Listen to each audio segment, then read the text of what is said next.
Mayroon ng lead ang Isabela Anti-Crime Task Force o IACTF sa posibleng suspect sa bomb threat na naitala sa Our Lady of the Pillar College, Kawayan Campus sa pakikipag-ugnay ng Bomba Radyo Kawayan kay IACTF Chairman Ismael Atienza Sr. Sinabi niya na mayroon ng isang estudyanteng iniimbestigahan kaugnay sa bomb threat.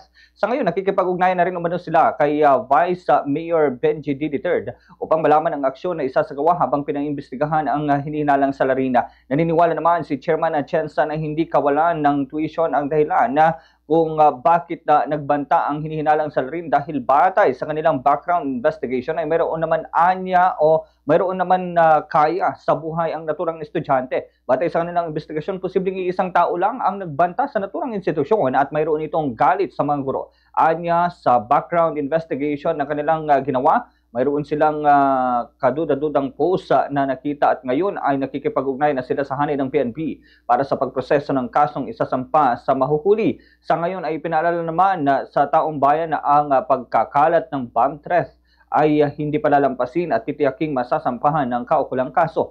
Ganito ang bahagi ng pahayag ni IACTF Chairman Ismael Atienza. Individual na nakikita natin sangkot, nakuha rin na natin pati mga pangalan, pati kung taga saan. Estudyante, talaga estudyante at yun nga, sa OLP, yun ang estudyante. Kasama yan, magkakasama yan. Parang sindikato, parang yung mga teenager pa, nagkagrupo-grupo sila, yung parang katuan eh. Kasi sabi ko, kung bomb threat, bakit pa sila mag-threat kung talagang gagawa sila? Pinaputok na lang sana nila yun. Di ba? Bakit pa papaalam pa kung mayroong bomb threat, mayroong bomb threat. Kaya samantala, pangungunahan din ni Ginoong Ismael Atienza ang nakatakdang pagpupulong kasama ang lahat ng Chief of Police sa lalawigan ng Isabela.